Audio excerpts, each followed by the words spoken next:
Hello everyone, welcome to my YouTube channel and Facebook page. Viewers, আমরা যারা Photoshop অ্যাপের মাধ্যমে বিভিন্ন লেখাকে আমরা গোলাকৃতি করতে চাই বা বাঁকা করতে চাই, তা আমরা এই ভিডিওটির মাধ্যমে শিখতে পারবো।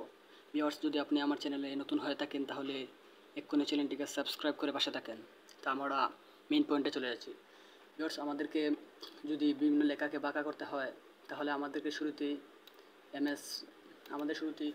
ফটোশপ অ্যাপে যাওয়ার পর আমাদেরকে যে লেখাটা ছোটো করতে হবে, আমাদের বাঁকা করতে হবে, সেই লেখাটাকে সিলেকশন করতে হবে। দেন সিলেকশন করার পর আমাদেরকে মাউসের রাইট বাটন ক্লিক করার পরে উপরে আমাদের এখানে লেখা আসবে ওয়ার্ড ট্যাক্স, আমাদেরকে সেখানে যেতে হবে। ওয়ার্ড ট্যাক্সে যাওয়ার পর আমাদের স্টাইল, যে আমরা যে স্টাইলের দেব, আমরা সেই স্টাইলটিকে চয়েস করতে হবে। এবার আমরা এখানে গিয়ে স্টাইলটি চয়েস করব। আমরা আর্ক স্টাইলটা দেবো।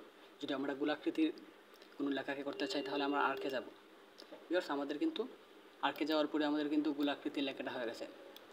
এখন যদি চাই আমরা এই যে গোলাকৃতির আমরা লেখাটাকে তৈরি করেছি সেটিকে আরেকটু আমরা ওই হালকা বড় করব কিংবা আরেকটু গোলাকৃতির করবো, তাহলে আমাদেরকে বেন্ডে যেতে হবে। আমাদের বেন্ডে যাওয়ার পর আমরা যে এটা যত বাড়াবো এটা রিডিউসটা ততই অর্থাৎ গোলাকৃতি হবে, কিন্তু আমরা যদি কমিয়ে দিই আমরা কমাতেও পারবো। ভিউয়ার্স, আমরা যতটুকু বাড়াবো ততটুকু গোলাকৃতির হবে। আমাদের যতটুকু প্রয়োজন আমরা ততটুকু গোলাকৃতি করতে পারবো। ধরুন আমরা এতটুকু গোলাকৃতি করলাম।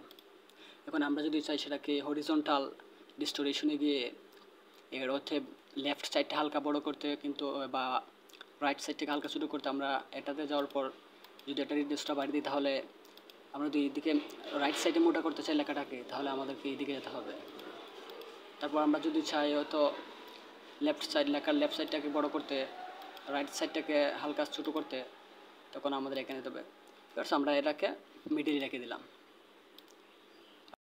ভিউয়ার্স, আমার ভিডিওটি যদি আপনাদের কাছে ভালো লাগে থাকে, ভালো মনে হয়, তাহলে অবশ্যই চ্যানেলটিকে সাবস্ক্রাইব করে পাশে থাকবেন। আজ এই পর্যন্তই, দেখা হবে অন্য কোনো ভিডিওতে।